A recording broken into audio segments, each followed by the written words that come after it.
A Bíblia sendo aberta, Cristo sendo proclamado, vidas sendo transformadas pela graça. Você está convidado. Assista o culto completo agora.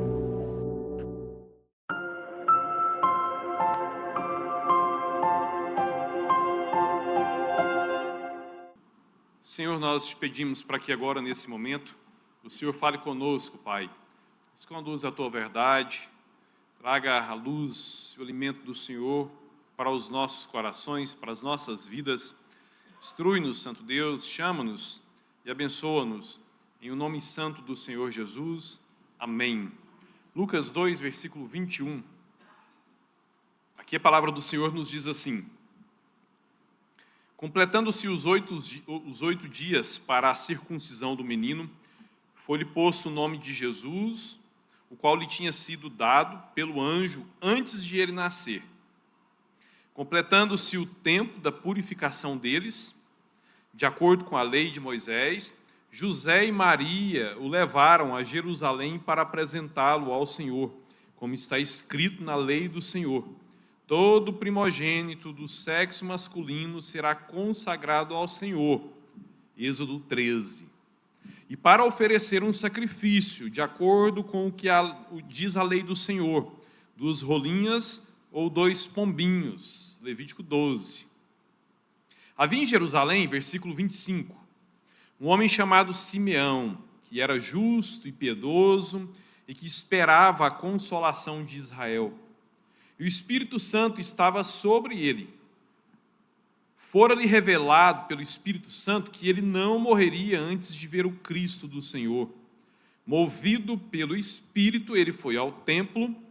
Quando os pais trouxeram o menino Jesus para lhe fazer conforme requeria o costume da lei, Simeão tomou nos braços e louvou a Deus, dizendo: ó soberano, como prometeste, agora podes despedir em paz o teu servo, pois os meus olhos já viram a tua salvação, que preparaste à vista de todos os povos, luz para a revelação aos gentios e para a glória de Israel, teu povo. O pai e a mãe do menino estavam admirados com o que fora dito a respeito dele. E Simeão os abençoou e disse a Maria, mãe de Jesus: este menino está destinado a causar a queda e o levantamento de muitos em Israel, e a ser um sinal de contradição, de modo que o pensamento de muitos corações será revelado. Quanto a você, uma espada atravessará a sua alma. Gálatas 4 diz que quando chegou a plenitude do tempo, Deus enviou o seu Filho, nascido de mulher, nascido debaixo da lei, e assim o foi para que ele redimisse aqueles que também estavam sob a lei, para que recebessem a adoção de filhos. Jesus, ele nasceu humano para salvar os humanos. Se assim não fosse, nós não teríamos um representante humano, legal, diante de Deus. Daí a necessidade dele nascer de uma mulher, como todos nós também nascemos. E, segundo Gálatas, Jesus nasceu debaixo da lei. E ele nasceu para obedecer à lei de Deus, a fim de agradar a Deus, para que ele então pudesse ser o Salvador perfeito. Um ser humano perfeito, capaz de salvar seres humanos imperfeitos. E Jesus, ele cumpriu todos os ritos exigidos na lei aos quais ele foi submetido na sua vida aqui. Desde o zelo dos seus pais, quando ele ainda era um bebezinho, conforme nós vemos aqui nesse texto que nós lemos. Então, nessa noite, nesse texto, nós vamos ver alguns aspectos relacionados ao nascimento do Senhor Jesus. Começando pelo seu nome, Jesus. Naquele tempo, meus irmãos, naquele costume ali, os pais eles tinham prioridade na hora de escolher os nomes dos filhos. Hoje é o pai também que geralmente vai lá no cartório para registrar. A mãe pode até encomendar, mas é o pai quem vai falar ali para o homem do cartório, o nome que vai ser dado. E a gente já ouviu algumas histórias aí que contrariaram a muitos. Tem pessoas aí com 2 nomes, né, que são chamados por uns por um nome e outros por nome, por causa dessa bagunça de cartório aí. Mas naquele tempo ali, a decisão do pai, ela era soberana. E muitos, inclusive, na Bíblia, tem o nome precedido por Ben ou por Bar, porque Ben e Bar significa filho. Então, sempre que você vê Simão Bar Jonas, Simão filho de Jonas, né? José Ben Yosef, José também filho de um outro José, e assim por diante. O pai ele tendo prioridade na escolha do nome. Mas no caso de Jesus, o nome dele foi determinado por Deus, porque embora José fosse legalmente o pai adotivo de Jesus, tanto é que quando nós olhamos para as 2 genealogias de Jesus, a de Mateus e a de Lucas, a partir de Davi, nós vemos que a genealogia ela muda, porque um evangelista considera a descendência de Salomão e o outro evangelista considera a descendência de Natão, outro filho de Davi. Um erro? Não, porque uma genealogia é a genealogia de Maria, a outra genealogia é a genealogia de José, mostrando como, de fato, José, né, era o pai adotivo legítimo de Jesus e reconhecido, inclusive, por Deus. Deus deu a missão para aquele homem para criar o seu filho. Mas o pai soberano de Jesus é Deus Pai. Portanto, muito antes de José pensar em ter um filho, Deus Pai já havia determinado um nome, a partir do qual ele então seria batizado. E assim então Jesus vem com um nome profético. Nós o chamamos de Jesus na nossa língua, porque é uma transliteração do grego Iesus, conforme aparece nos escritos originais do Novo Testamento. Mas o Iesus no grego é uma transliteração de Yeshua ou Yehoshua, que é também Josué, que significa Deus Salvador. Jesus, Deus Salvador.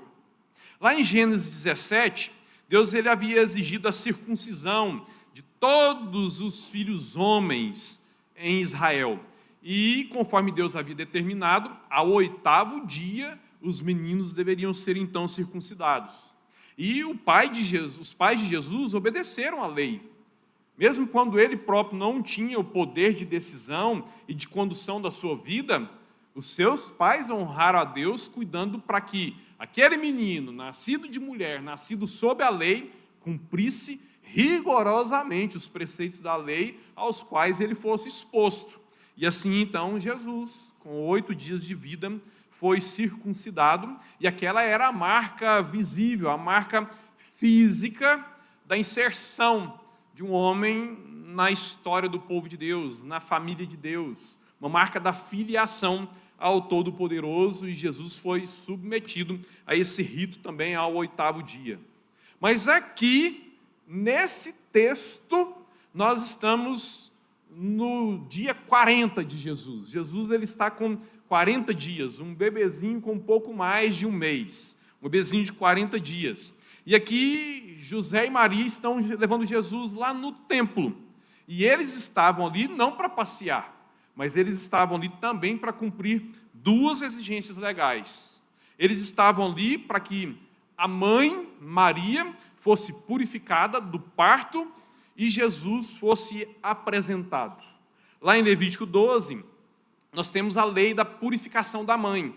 A mãe, ela ficaria 7 dias impura após o nascimento e depois ficaria mais 33 dias reclusa da sociedade. 33 mais 7, 40, daí o termo quarentena. Uma exigência de Deus. Se fossem filhas mulheres, 2 vezes 40. O Senhor determinou isso. E eles não podiam chegar ali para a purificação da mãe com as mãos limpas. Eles estavam ali se apresentando no ato de culto.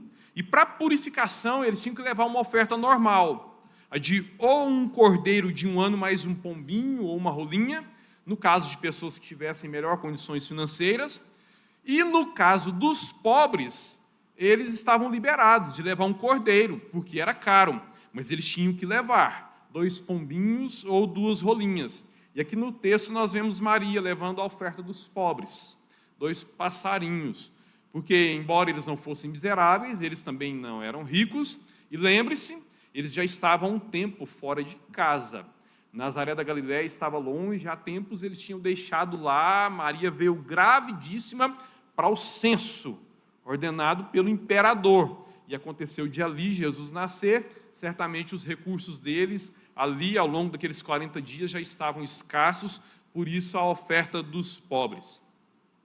E Êxodo 3, número 18, exigiam a apresentação do menino, quando ele estivesse ali com seus 40 dias próximos, até para aproveitar o momento em que a mãe também ia ali se apresentar para o sacerdote no templo. E essa apresentação das crianças, ela tinha sido determinada por Deus logo imediatamente ao Êxodo, quando Deus então matou todos os primogênitos no Egito, e Deus poupou os primogênitos dos israelitas. Mas ao poupar os primogênitos dos israelitas, Deus falou, eles são meus. Todos os primogênitos, tanto os filhos dos animais, quanto os filhos dos homens, como eu impedi que o anjo da morte os livrasse, eu os livrei para mim. Portanto, todos eles pertencem a mim. E assim, então, quando se tratava de animais, no caso de bezerros ou cordeiros, eles tinham que ser sacrificados. E a carne deles servida como alimento para os sacerdotes e para a família que sacrificasse aquele animal. Se fosse um animal impuro, como um jumentinho, por exemplo, ele não servia para o sacrifício. Ele então tinha que ser morto, pescoço quebrado, porque ele não podia servir para dar lucro para o criador dos pais dele, porque ele pertencia a Deus. Mas a melhor ação seria que então ele fosse resgatado.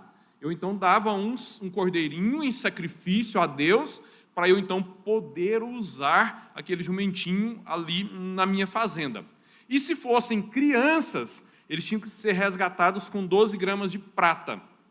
E era caro ter filho naqueles dias, desde aqueles dias, porque 12 gramas de prata ali nos dias de Jesus era algo equivalente a 6 meses de trabalho de um trabalhador braçal, que era o caso de José. Então, a partir do momento que a mulher ficava grávida, o pai já tinha que fazer essa economia para resgatar o seu filho, né, e ele não tivesse que ser entregue para o Senhor no templo, mas para que ele pudesse viver para a família. E ele não podia ser entregue no templo, porque Deus já havia separado os levitas para essa função, então eles tinham que ser resgatados mesmo. Então, estão ali, Jesus com 40 dias, Maria, José no templo, para Maria ser purificada do parto e Jesus para ser apresentado a Deus. E quando eles chegam ali, vem um homem ao encontro deles chamado Simeão. E aquele homem ali, movido por Deus, com a ousadia do Espírito Santo, ele invade ali, de certa forma, a privacidade daquele casal com um bebê recém-nascido. E aquele homem, ele tem alguns fatos interessantes a respeito dele. A Bíblia diz que não se tratava de qualquer cidadão ali, né, caminhando nos arredores do templo, mas esse homem que se aproxima, movido pelo Espírito Santo, ele é um homem justo e piedoso. Simeão, um homem justo e piedoso, no conceito do próprio Deus, que inspira o registro a respeito dele.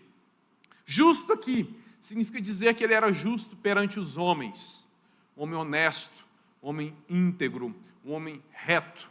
Piedoso, um homem justo perante Deus, um homem crente, que adorava o Senhor, que evitava o mal, que fugia do pecado. Esse era o Simeão que estava ali para pegar Jesus com 40 dias no colo. A palavra diz que esse Simeão, ele esperava ansiosamente pela consolação de Israel.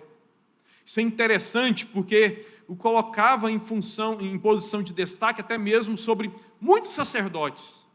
Porque muitos sacerdotes ali em Israel naqueles dias, eles já tinham vendido a sua alma para o diabo.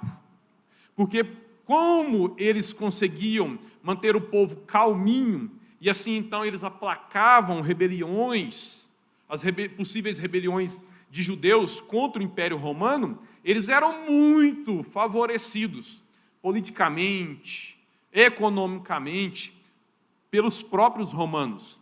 Então, por que eu quero um Messias, se a minha vida aqui está muito bem, obrigado?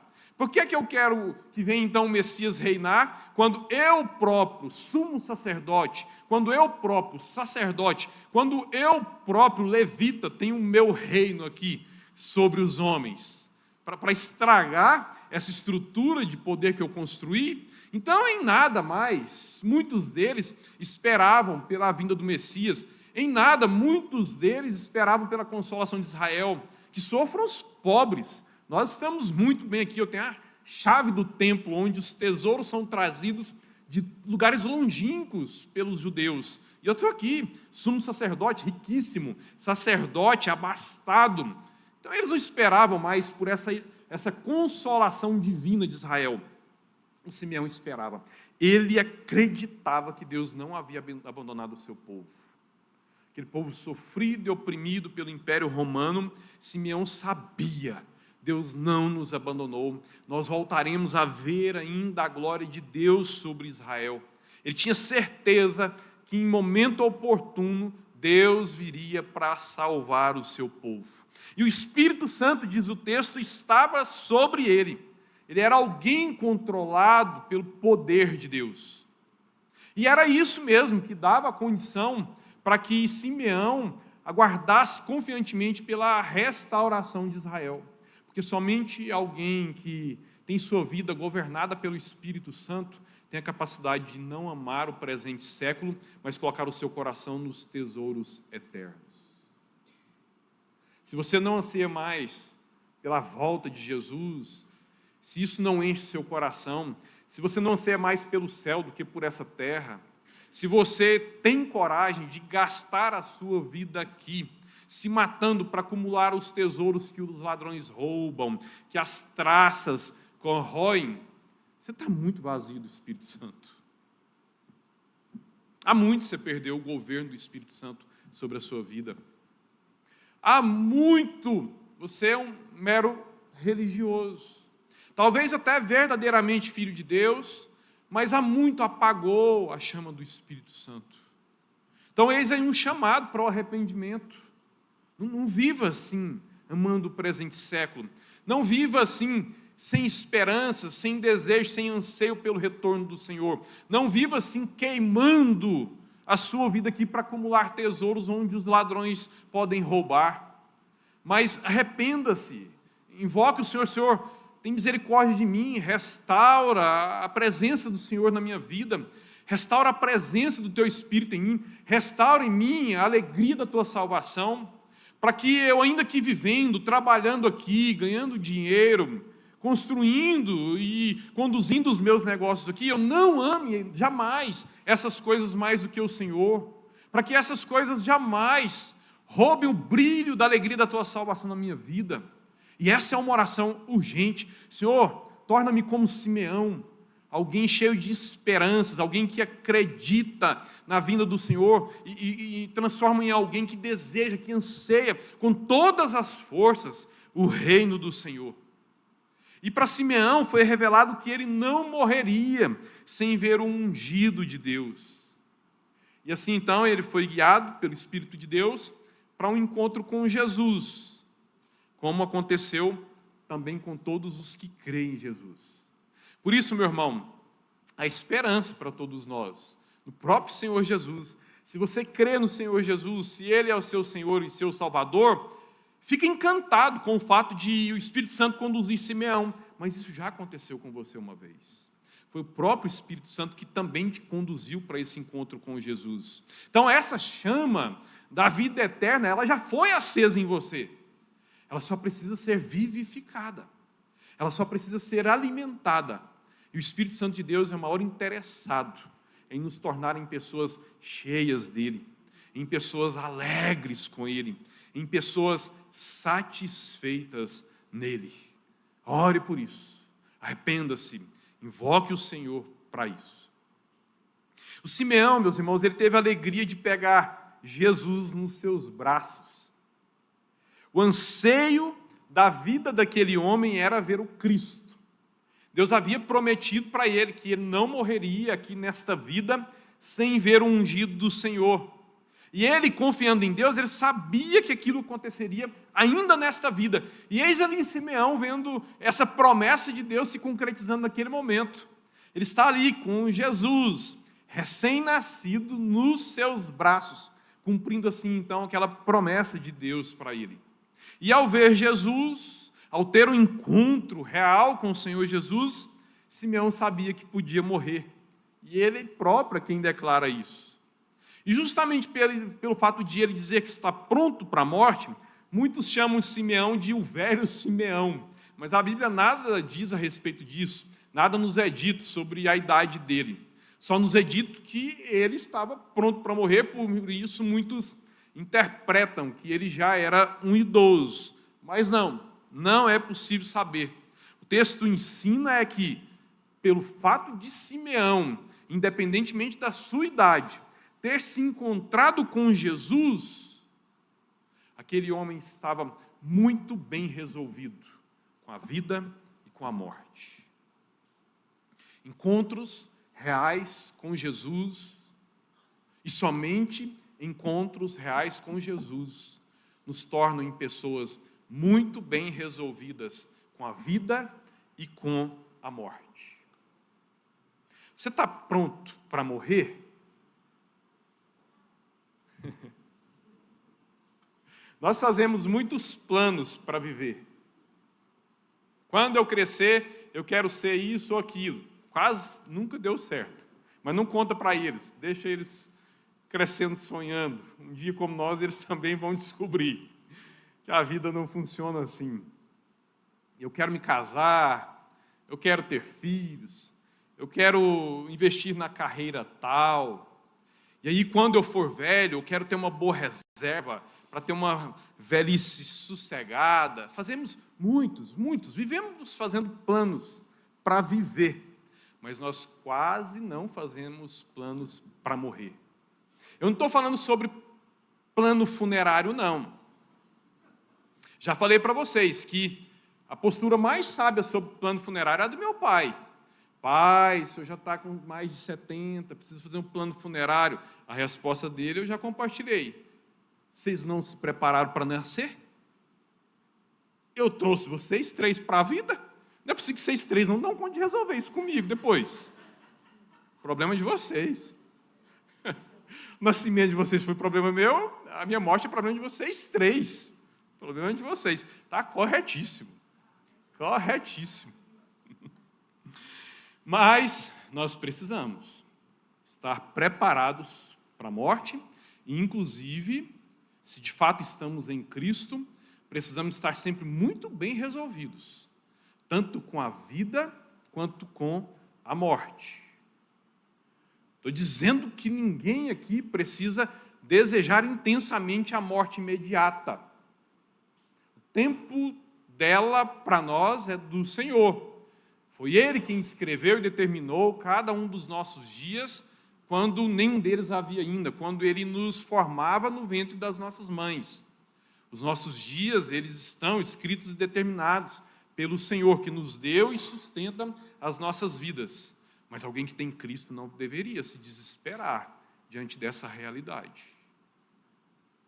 Porque deve estar bem resolvido, tanto para a vida quanto para a morte. E o plano de Simeão, meus irmãos, era ver o ungido, tendo visto, ele sabia que estava salvo. Portanto, ele tinha convicção de que partir desta vida era partir para estar com Deus na eternidade. No céu, ele ia ter que esperar um tempo para se reencontrar com Jesus, porque Jesus viveria ainda 30 e poucos anos, mas já estaria no descanso do Senhor, como também veio estar o rico, que Jesus conta a história dele e do Lázaro, e ele lá no seio de Abraão, sendo consolado pelos servos do Senhor que já tinham partido no passado. Mas a morte não deve ser um desespero para nós, os crentes. Porque a morte para nós, meus irmãos, conforme constata Simeão, ainda que não sabendo sobre essas teologias, mas por ter o consolo, a paz, a alegria e a convicção da vida, desta e da eterna, no coração, ele sabia que o partir desta vida aqui não traria sobre ele efeito condenatório. A morte para o santo, para alguém que está em Cristo, ela não tem efeito condenatório. Portanto, ela não é uma tragédia. O fato em si pode até ser, mas ela não é. Porque nenhuma condenação há para os que estão em Cristo Jesus, nem nesta vida, nem na morte, nem no juízo final, nem na eternidade. Portanto, morrer para o cristão é partir daqui para ir se encontrar com o Senhor. Que maravilha! Se o que nos segura aqui nessa vida é porque nós convivemos com pessoas as quais nós amamos, quanto melhor será o encontro com o Senhor Jesus. Portanto, ainda que não busquemos, ainda que não seja o maior anseio dos nossos corações, não precisa ser, mas deve ser algo bem resolvido para nós, como foi para Simeão. Estar bem resolvido com a vida e, ao mesmo tempo, também estar bem resolvido com a morte. E o Simeão ali com Jesus nos braços, ele trouxe uma profecia muito forte, muito interessante, muito rica para a pessoa de Jesus, que se descrevia de forma resumida atos que seriam realizados pela obra do Senhor Jesus. E nós podemos pegar essa profecia de Simeão e parti-la em 3 atos.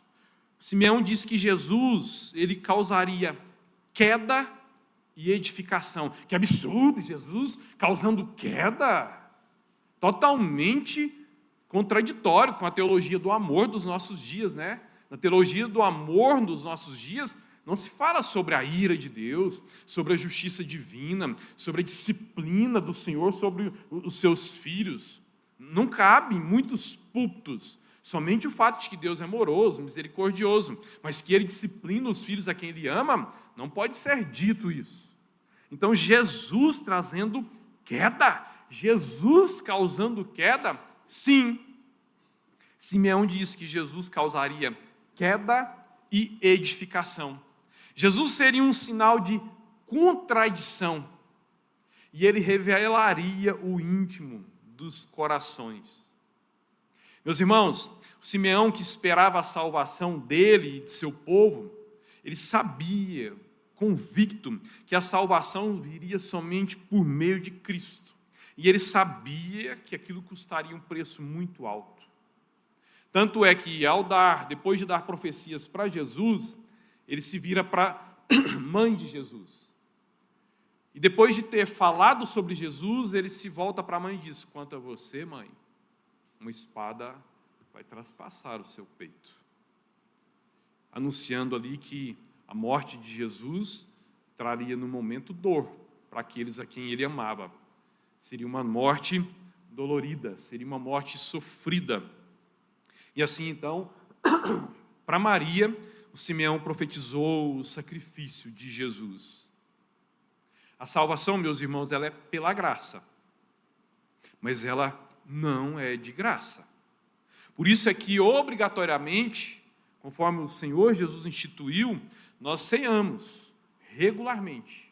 E nós o fazemos justamente para lembrar do corpo de Jesus moído e do seu sangue derramado por causa dos nossos pecados. É um memorial dessa morte, cuja dor traspassou o coração daquela mãe, cuja dor moeu o próprio Senhor Jesus. E assim nós o lembramos. Houve sim um sacrifício pelos nossos pecados. E quando nós fazemos menção do sangue de Jesus, não é menção do seu sangue material único e exclusivamente. Senão ele poderia, sei lá, com os recursos do seu tempo, ou se vivendo hoje, extraído ali o seu sangue, com o seu sangue, então nos compraria do pecado para Deus Pai. Não, o seu sangue ali é sinônimo de morte sacrificial, morte sofrida, morte dolorosa, morte causada. E assim, então, com o seu sangue, Jesus nos comprou com o seu sacrifício de morte. E depois de salvos, nós então somos chamados para um estilo de vida que honra o seu sacrifício, que honra a sua morte. Por isso é que nós sempre ressaltamos isso, por ocasião de cada Santa Ceia.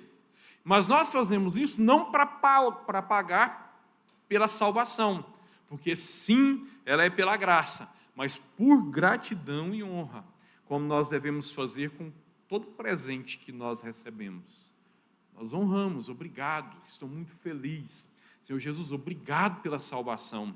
Glória ao Senhor através da minha obediência. Glória ao Senhor através da minha santificação. Mas, entrando ali naqueles pontos da profecia de Simeão, Simeão diz que Jesus foi um sinal de contradição. O que significa isso? Significa que o ensino de Jesus resgatou muitos princípios divinos que estavam sendo distorcidos pelos falsos mestres do seu tempo. O que Jesus ensinou contrastou em muito com o que os professores dos dias de Jesus ensinavam a respeito da lei. Os escribas, os fariseus, tinham criado já um conjunto de regras e de formas de aplicação daquelas regras, e eles, legalistas que só se apegaram mais às regras que foram sendo idolatradas e ampliadas e multiplicadas, a ponto de a própria palavra de Deus ter sido abandonada, esquecida. Jesus então vem com: ouvistes o que foi dito, eu, porém, vos digo. E o ensino dele então foi contraditório com o de muitos mestres do seu tempo. Nós somos chamados, meus irmãos, a honrar o ensino de Jesus. Aquele ensino contraditório no seu tempo, que continua sendo contraditório no nosso tempo também. E nós honramos o ensino de Jesus, sabe como? Valorizando a sua palavra através da busca e da obediência, mesmo contra o nosso próprio coração, mesmo contra a nossa própria vontade, mesmo contra o nosso jeito de pensar. E quando nós então fazemos assim, obedecemos o Senhor, mesmo sem querer, nós expurgamos os falsos ensinos e os falsos mestres do nosso tempo também. E assim honramos o ministério de ensino do Senhor Jesus lá naqueles dias e o honramos aqui no nosso próprio tempo.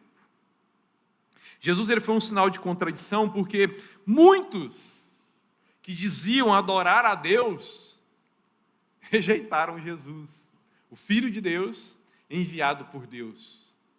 E por zelo religioso, por um pseudo amor a Deus, rejeitaram o Filho de Deus enviado por Deus. Quem rejeita Jesus, rejeita Deus. Simples assim. Assim como quem não tem espaço no seu amor para a noiva de Jesus, também afugenta o próprio Senhor Jesus. Porque como qualquer marido que ama a sua esposa não cabe no lugar onde não cabe a sua esposa, Jesus não aceita onde a sua noiva, não entra onde sua noiva não é bem-vinda também. Da mesma forma, na relação entre Jesus e o Pai. Quem rejeita Jesus, rejeita a Deus. Jesus, ele veio para revelar o íntimo dos corações, disse Simeão, porque ele revela, meus irmãos, o que há de melhor e o que há de pior nos homens, que muitas vezes nós conseguimos muito bem maquiar com a religião, maquiar com os bons costumes. Isso é um perigo para nós, vestirmos máscaras religiosas, mas os princípios de Jesus serem deixados em segundo plano, serem abandonados de todo por abraçarmos máscaras religiosas. Como nós somos fáceis de ser enganados por religiosos, porque nós não convivemos com o íntimo da pessoa. Mas Jesus, ele veio para mostrar não o que os nossos olhos veem em máscaras, mas para mostrar para nós mesmos como é o nosso coração. Você sabe quantos contrastes existem na sua vida? Você sabe que muito daquilo que se apresenta aqui, no culto, no templo, no domingo, não é compatível com aquilo que você apresenta para você mesmo e para Deus no dia a dia. Primeiramente, ele revela para nós mesmos. E graças a Deus porque Ele nos dá essa condição. Nós vemos isso lá na Santa Ceia, em 1 Coríntios capítulo 11, quando o apóstolo Paulo falou que cada um examine-se a si mesmo. E Paulo disse que foi o próprio Senhor Jesus quem deu aquele princípio para Paulo, ensinando que nós temos a capacidade de nos avaliar, nos julgar. Por quê? Porque o Espírito Santo habita em nós, e é o Espírito Santo quem fala conosco. Portanto, nós devemos ter essa disciplina de sempre olhar para nós mesmos. Se enganamos os outros, não enganarmos a nós com a nossa falsa religiosidade e buscarmos, então, os valores do Senhor para as nossas vidas. Porque se os valores estiverem aqui, a gente não precisa de máscara. Nós vamos simplesmente reverberar aquilo que Jesus faz em nós, nós vamos simplesmente exalar o bom perfume de Cristo e a luz de Jesus será vista através de nós. E Jesus ele estava destinado a causar queda e edificação. Meus irmãos, num certo sentido, todos nós somos neutros para muita gente. Todos nós. Você exerce, sim, um tipo de influência sobre as pessoas com as quais você se relaciona, positiva ou negativa influência, forte ou fraca, mas as pessoas com as quais nós convivemos, as pessoas com as quais nós esbarramos no dia a dia, nós sempre vamos exercer algum tipo de influência, boa, ruim, fraca ou negativa, mais intensa sobre as pessoas mais próximas, um pouco mais fraca sobre as pessoas mais distantes, mas nós exercemos algum tipo de influência sobre uma quantidade de pessoas. Mas existem 8 bilhões de pessoas nesse planeta. Você convive com uma parcela de pessoas, você é conhecido por uma parcela muito pequena dentro desses 8 bilhões de pessoas. Já viveram outros tantos bilhões no passado que nem sabiam da sua existência, nem você da existência deles. Portanto, para bilhões e bilhões de pessoas, você não existe. E para bilhões e bilhões, sobre bilhões e bilhões de pessoas, nós não exercemos influência alguma. Mas com Jesus é diferente. Jesus, ele não é neutro para ninguém. Jesus não é neutro para nenhum desses mais de 8 bilhões de habitantes do planeta. Jesus ele não é neutro para nenhum dos outros tantos que já passaram por aqui, desde Adão. Ele não é neutro para nenhum.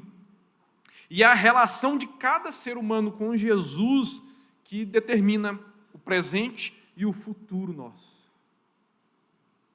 De forma que quem neste momento está no inferno por causa da sua relação com Jesus.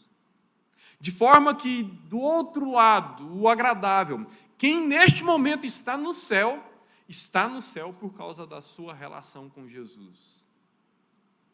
Céu ou inferno, no passado, no presente ou no futuro. Sempre, sempre determinado. Nunca por obras, nunca por boas intenções, nunca por fazer o certo ou errado, mas pelo tipo de relacionamento que teve com o Senhor Jesus. Regra inquestionável, inegociável para cada ser humano, de Adão até o último. João 3, de 16 a 18, nos diz assim: amamos muito o 16, desprezamos do 17 para frente, porque Deus tanto amou o mundo que deu o seu Filho unigênito, para que todo que nele crê não pereça, mas tenha a vida eterna. Como nós amamos esse versículo. Mas aí o texto continua. E quando o Senhor nos trouxe essa palavra, não havia essa divisão de versículos. Nós prejudicamos muito a nossa leitura por esses elementos que nos foram dados para facilitar o nosso estudo. Mas que quando não usamos a forma errada, ao invés de facilitar, nos prejudica. Então nós cortamos a palavra de Deus em capítulos, em versículos. E ao fazer isso, muitas vezes, nós paramos no versículo que gostamos e deixamos para depois ou para nunca os outros versículos que não fazem tão bem assim para o nosso ego, ou que não traz tanta alegria momentânea, num primeiro momento, para os nossos corações. E aí a gente ama. Deus amou o mundo de tal maneira que deu o seu Filho unigênito, para que todo aquele que nele crê não pereça, mas tenha vida eterna. Mas continua a palavra do Senhor, sem divisão de versículos, dentro do mesmo pensamento, a mesma lei. Porque Deus enviou o seu Filho ao mundo, não para condenar o mundo, mas para que o mundo fosse salvo por meio dele. Bom demais! Mas aí vem o 18 e muita gente torce o nariz para ele. Quem em Jesus crê, não é condenado. Mas quem não crê em Jesus, já está condenado. Por quê? Por não crer no nome do Filho unigênito de Deus. Já está condenado por não ter uma relação de senhorio e salvação com Jesus. Jesus ele estava destinado a causar queda e destruição. Ele traz queda e edificação para os que são salvos por ele. Queda para mim que fui salvo? Sim, antes de ser salvo, eu precisei cair. Eu precisei cair do meu orgulho, eu precisei cair da minha soberba, eu precisei cair dos meus pecados. E aí então segurar naquela mão estendida, para depois então ser edificado. Jesus ele traz queda para os que não creem nele, porque os que não creem já estão caídos e já estão condenados. Se você não está em Cristo, se Jesus não é o Senhor da sua vida, meu amigo, você está condenado eternamente. Mas se você ouve essa palavra insistentemente, constantemente, isso não é porque amigos seus te trazem para a igreja. Eles te trazem sim, mas eles são instrumentos de Deus. É Deus quem te traz através dele. E te trazem para você ouvir isso insistentemente. Quem nele crê não está condenado, mas essa não é a palavra definitiva. A palavra definitiva é: ele veio para salvar. E ele salvará todos os que nele crerem. Portanto, você tem ouvido pelo próprio Senhor, ainda que da boca de amigos, ainda que da boca de pregadores, ainda que de letras de músicas, Deus te convidando: se você crê em mim, você será salvo. Se você crê em mim, você será salvo. Portanto, creia no Senhor Jesus. Arrependa-se dos seus pecados. Submeta-se ao governo dele. E você então, assim, somente assim, estará livre completamente de toda condenação. Para esta vida e para o porvir, porque não há condenação para quem está em Cristo Jesus. E Jesus veio para ele trazer edificação para os que se arrependerem de seus pecados e se renderem à sua pessoa, confiando na sua pessoa e na sua obra redentora. Você já crê em Jesus? Amém ou não amém? Alegre-se, meu irmão, como Simeão, porque você também já teve um encontro com ele. E alegre-se mais com a pessoa de Jesus do que com a sua própria vida. Alegre-se mais com as promessas de Jesus do que com as coisas que nós podemos conquistar aqui nessa existência presente.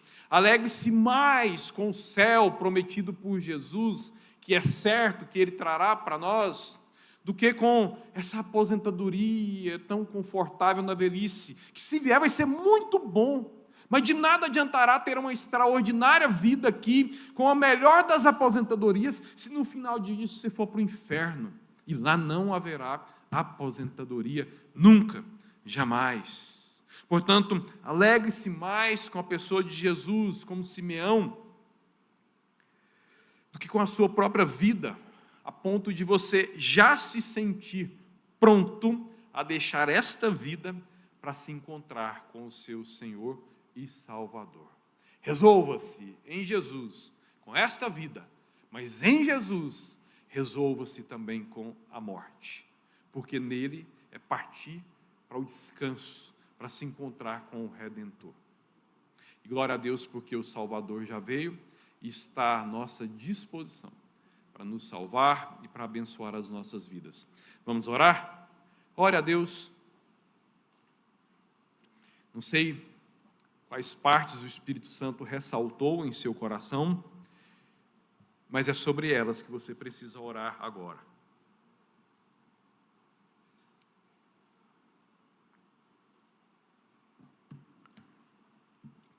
Senhor nosso Deus e Pai, nós te agradecemos porque nós temos esse testemunho do Simeão,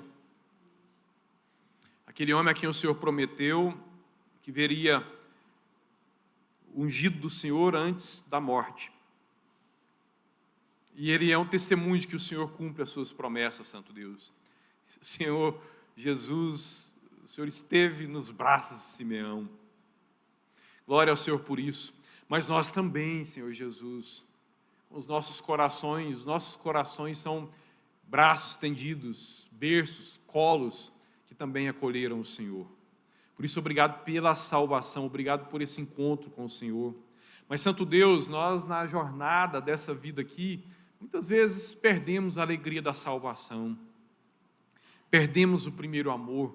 Por isso lhe pedimos para que, com essa palavra e o Teu Espírito, restaure em nós o prazer do Senhor, restaure em nós o primeiro amor, para que essa salvação, que já é realidade em nossas vidas, ela influencie todas as nossas decisões, todos os nossos passos, todas as nossas escolhas, cada dia das nossas vidas, cada segundo da nossa existência.